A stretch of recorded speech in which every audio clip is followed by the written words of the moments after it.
Hello friends, welcome again in Simran gardening blogs. मैं हूं बलबीर कौर और आज मैं ले आई हूं आपको बहुत ही प्यारी जगह पंजाब।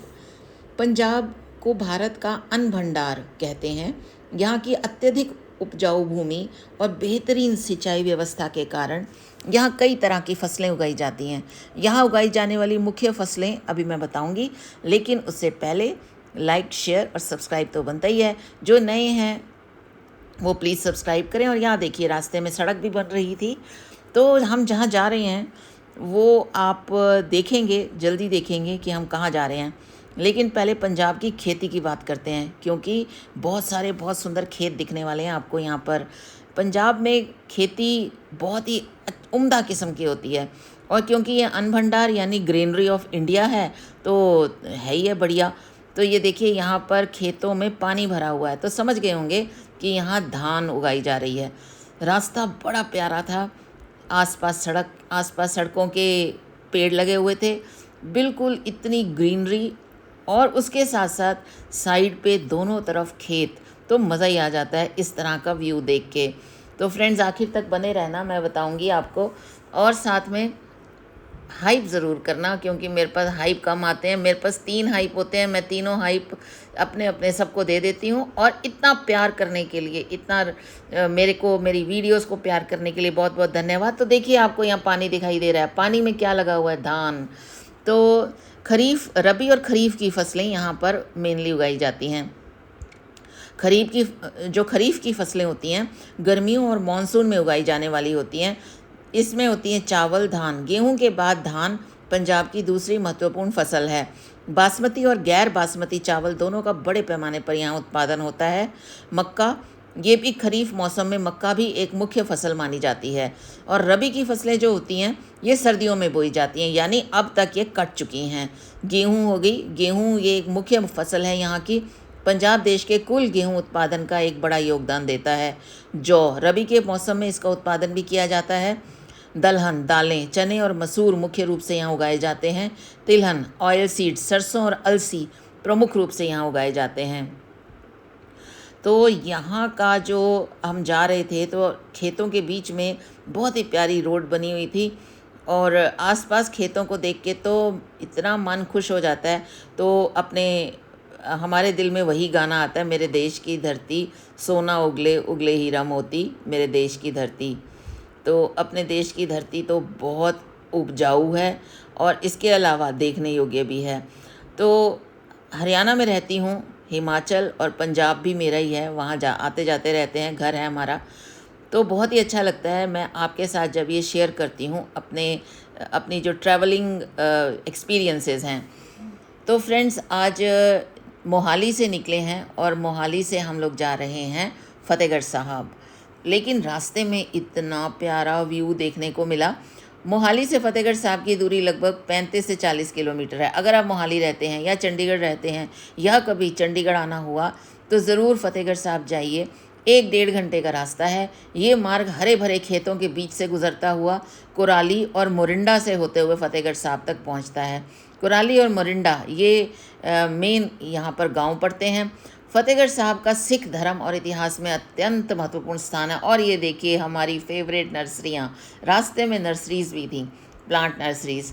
पर रुकना नहीं हुआ, क्योंकि हमें फ़तेहगढ़ साहब जाना था, पहले दर्शन करने थे, लेकिन साथ साथ आपको भी तो दिखाना ज़रूरी है ना दोस्तों। और खेतों के बीच में जब नर्सरियाँ दिखाई देती हैं, तो दिल करता है कूद के बाहर निकल जाओ। लेकिन फैमिली साथ जब होती है तो कुछ रिस्ट्रिक्शंस भी हो जाती हैं, तो कोई बात नहीं, नर्सरी तो फिर भी जाया जा सकता है।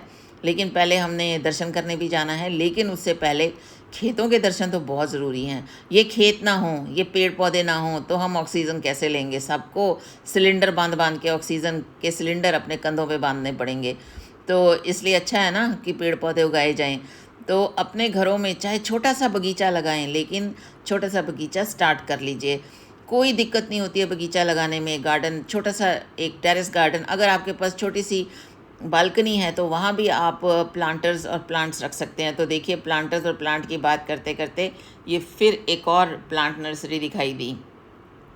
तो कोई दिक्कत नहीं होती है फ्रेंड्स। अगर आप बिगिनर्स हैं, स्टार्ट करना चाहते हैं, तो फिर आप इस तरह से छोटे छोटे गार्डन बना सकते हैं अपने घर में ही।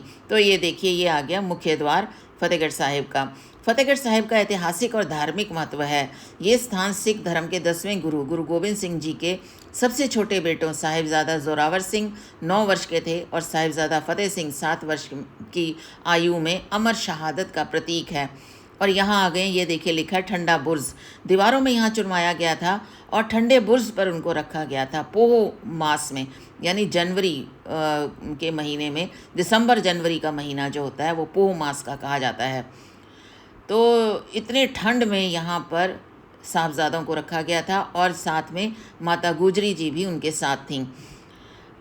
माता गुजरी जी का बलिदान भी बहुत सर्वोपरि है। यहीं पर गुरु जी की माता गुजरी जी ने ठंडा बुर्ज में अपने प्राण त्याग दिए थे जब उन्हें अपने पोतों की शहादत का दुखद समाचार मिला था। इस अदम्य साहस और बलिदान की याद में हर साल 25 से 27 दिसंबर के महीने में यहाँ शहीदी जोड़ मेला लगता है, जिसमें लाखों श्रद्धालु श्रद्धांजलि अर्पित करने आते हैं। तो ये देखिए, यहाँ पर जब हम गुरुद्वारा एंटर करते हैं, किसी भी गुरुद्वारे में आप एंटर कीजिए, तो यहाँ पर पैर धोने के पानी में जो पानी की जगह होती है जहाँ पर आप पैर धो सकते हैं, हाथ भी धो सकते हैं, सिंक लगे होते हैं। और ये देखिए, यहाँ से हमारी ठंडे बुर्ज की यात्रा शुरू होती है। ठंडा बुर्ज ऊपर है और ये सीढ़ियों से हम ऊपर जाएंगे। वैसे क्या आप मोहाली से फतेहगढ़ साहब की सड़क यात्रा कभी की है? प्रसिद्ध स्थल है और ढाबे भी रास्ते में पड़ते हैं। तो फ्रेंड्स, अगर आपने देसी खाना खाना है तो वो भी आपको यहाँ पर मिल जाएगा। तो यहाँ पर देसी खाना खाने का मतलब है कि बहुत ही अच्छी अच्छी चीज़ें जो पंजाब की मुख्य चीज़ें हैं वो यहाँ मिलती हैं। तो ये है ठंडा बुर्ज के गुरुद्वारा और यहाँ पर माता गुजरी जी का बलिदान हुआ था और जहाँ पर दीवारों में ज़िंदा चुनवाए गए थे साहिबजादे, वो भी अभी मैं आपको वहाँ पर लेकर चलूँगी। तो ये फतेहगढ़ साहब जी जो हैं, ये गुरुद्वारा बहुत ही फेमस है। और अगर आप चंडीगढ़ में रहते हैं या अगर आप शिमला जा रहे हैं छुट्टियों में, तो मोहाली ज़रूर रुकिए और यहाँ पर ज़रूर दर्शन कीजिए। बहुत ही मन को शांति मिलती है। वैसे भी गुरुद्वारे मंदिर जहाँ भी जाओ तो मन को शांति मिलती है। तो ये देखिए ठंडे बुर्ज की दीवारें और बिल्कुल खुला हुआ, उस टाइम तो ये बुर्ज था, ये तो अब गुरुद्वारा साहब बन गया है, लेकिन उस टाइम बिल्कुल इतनी ठंड में, यानी दिसंबर में, जो 25 से 27 दिसंबर हमारे शहीदी दिहाड़े माने जाते हैं, तो उस टाइम इनको यहाँ पर कैद करके रखा गया था। और ये देखिए, यहाँ पर अब हम नीचे आ गए। इसके आसपास भी बहुत बढ़िया, बहुत हरियाली है। कोई ऐसा नहीं है कि हरियाली की कमी है यहाँ पर। और इसके अलावा बेसमेंट में गुरु ग्रंथ साहब जी का भी प्रकाश होता है, जहाँ पर कि शहादत हुई थी साहबजादों जी की। और यहाँ पर है लंगर स्थान और ये सरोवर भी है। तो पहले चलिए सरोवर चलते हैं। सरोवर में मछलियाँ ज़रूर आपको दिखाई देंगी, मछलियाँ जो जीवन का प्रतीक मानी जाती हैं। हर सरोवर में, गुरुद्वारे में सरोवर होगा तो उस सरोवर में मछलियाँ ज़रूर मिलती हैं। तो बच्चे बड़े खुश हो रहे थे मछलियों को देख कर। आसपास काफ़ी सारे बच्चे थे और बहुत खुश हो रहे थे, मछलियों से खेल रहे थे। तो मैंने भी सरोवर में इस तरह से अपने हाथ धोए और साथ में सिर पे भी लगाया, पानी माथे पे लगाया। और इस तरह से देखिए, बच्चे भी अपनी पेरेंट्स के साथ, अपनी मम्मियों के साथ आए हैं।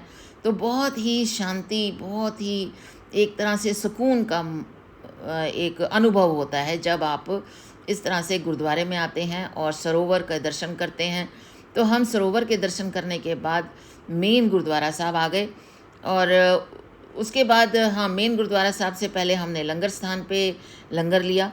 लंगर का भी यहाँ मज़ा ही अलग है। दाल रोटी तो हम घर भी बनाते हैं, लेकिन जो यहाँ का लंगर का स्वाद होता है गुरुद्वारा साहब का, वो अलग ही होता है। वो आपको भी पता है, अगर नहीं पता, अगर आपने इस तरह का कोई अपना एक्सपीरियंस लेना है तो आप गुरुद्वारे अपने नज़दीकी गुरुद्वारे जा सकते हैं। तो ये देखिए, यहाँ पर ठंडी ठंडी लस्सी मिल रही थी क्योंकि गर्मी है। तो प्रसादा जी, हम रोटी को प्रसादा जी बोलते हैं और इस तरह से लस्सी और दाल जी बोलते हैं। तो ये आ गए हमें दाल देने। मसर साबुत की दाल थी तो बहुत स्वाद लगी। तो इस तरह से हमने यहाँ पर लंगर सेवन किया। उसके बाद हमने यहाँ हाथ धोया। हाथ धोने की जगह भी देखो सफाई हो रही है। थोड़ी थोड़ी दूर पे जाके देखा, सब अपने वॉलंटियर्स अपना, ये कोई कहने की ज़रूरत नहीं है, अपने आप ही सभी सफाई करते हैं। यहाँ फिर पानी पैर धोने के लिए वो जगह बनी हुई थी पानी की, और इस तरह से हम लोग आगे चले। बहुत बड़ा कैंपस है फ़तेहगढ़ साहब का। यहाँ हमने प्रसाद करवाया और काफ़ी प्रसाद तो यहाँ का, आप बाबा जी के नाम का, भगवान के नाम का से भगवान के नाम को याद करेंगे और जब प्रसाद बनाएंगे तो उसका स्वाद ही अलग होता है। तो ये हमने प्रसाद ले लिया और ये प्रसाद हमें वहाँ चढ़ाना होता है। उसके बाद हम मेन गुरुद्वारे आ गए। मेन गुरुद्वारे में आकर हमने मत्था टेका और बहुत ही शांति और सुकून की हमें यहाँ पर बहुत अच्छा लगा। फ़तेहगढ़ साहब स्थित गुरुद्वारा साहब के बेसमेंट में गुरुद्वारा भौरा साहब मैं अभी आपको ले जा रही हूँ। ये स्थान अत्यंत पवित्र और ऐतिहासिक है। बेसमेंट में अब हम जा रहे हैं। यहीं पर मुग़ल काल में गुरु गोविंद सिंह जी के छोटे साहबजादों फ़तेह सिंह और जोरावर सिंह उनको शहजादों को दीवार में जिंदा चुनवा दिया गया था। तो वो दीवारों के अवशेष यहाँ नीचे संभाल के रखे गए हैं। 1704 में मुग़ल कमांडर वज़ीर खान ने साहिबजादा जोरावर सिंह उम्र 9 वर्ष और साहिबजादा फ़तेह सिंह उम्र 7 वर्ष को धर्म ना छोड़ने की सज़ा के रूप में इस बेसमेंट में जिंदा ईंटों की दीवार में चुनवा दिया था। इस तहखाने में उस ऐतिहासिक दीवार का यही पवित्र हिस्सा आज भी शीशे के फ्रेम में सुरक्षित रखा गया है, जिसके अंदर बहादुर साहिबजादों को दीवार में चुनाया गया था। और इसके अलावा बेसमेंट में गुरु ग्रंथ साहब का प्रकाश होता है। श्रद्धालु शांत होकर बैठते हैं, अरदास करते हैं और शहीदों को नमन करते हैं। और अब हम आ गए हैं बाहर छबील लगी हुई थी। छबील का मतलब है कि ठंडी ठंडी मीठी लस्सी। इसमें दूध और रूह अफ़ज़ा डालकर ये इस तरह से हमें मीठी लस्सी प्राप्त हुई। ये भी भगवान का, बाबा जी का प्रसाद है जो हमने लिया, क्योंकि गर्मी बहुत है तो गर्मियों में छबील लगती ही लगती है। मैं भी अपने घर में, आपने देखा होगा कि छबील बनाती हूँ, और जो हमारे घर काम करते हैं या आसपास अगर मज़दूर कोई काम कर रहे हैं तो उनको भी ये छबील पिलाया करें, यानी ठंडा ठंडा पानी पिलाया करें। तो इस तरह से हम बाबा जी के यहाँ, फ़तेहगढ़ साहब के यहाँ मत्था टेक कर आगे निकले। तो ये एक्सपीरियंस आपको कैसा लगा फ्रेंड्स, आप मुझे ज़रूर बताना। Thank you for watching.